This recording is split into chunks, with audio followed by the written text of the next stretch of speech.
Ce que Dieu a en vue, ce n'est pas un système terrestre capable d'organiser, de représenter ou de matérialiser les choses, mais un instrument, un vaisseau de choix qui aura le témoignage de Jésus en dépôt dans sa plénitude. Si ce but doit être atteint, le chemin pour y parvenir nous est clairement tracé. L'onction n'a pas d'autre raison d'être. Le témoignage, pour finir, ne sera peut-être représenté que par une petite poignée, mais il s'agira alors de plénitude spirituelle. Et dans cet ordre de choses, c'est la plénitude qui fait la vraie grandeur. Ce n'est pas le nombre. C'est sur cette dominante-là que nous voulons clore cet audio. Voilà les perspectives que l'onction ouvre devant nous.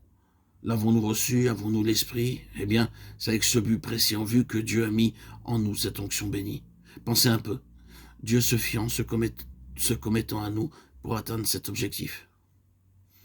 Dieu avec nous pour la restauration du témoignage de Jésus dans sa plénitude. C'est là notre espérance. Bien-aimé, et notre assurance aussi. Et par quel chemin?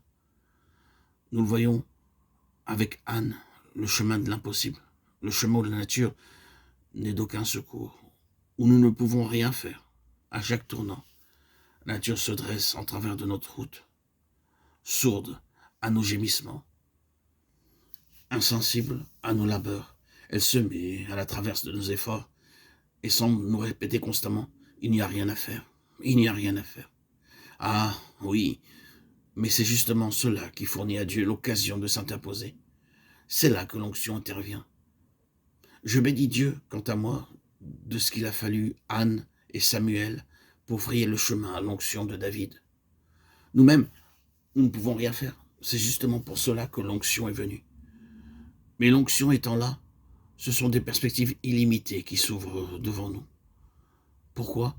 Parce que pour énoncer la même vérité avec d'autres mots dans cette affaire, Dieu s'est engagé. Dieu s'est lié.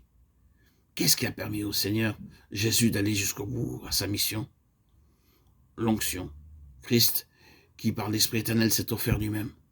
Dieu a oint du Saint-Esprit et de force Jésus de Nazareth, qui allait de lieu en lieu, faisant du bien, et guérissant tous ceux qui étaient sous l'empire du diable, car Dieu était avec lui. Dieu s'était lié. De même, pour le corps de Christ, l'Église qui est son corps, et pour les membres de ce corps, quand leur relation avec lui est devenue ce qu'elle doit être, Dieu s'engage à leur égard, se lie, afin que le témoignage puisse apparaître dans toute sa plénitude.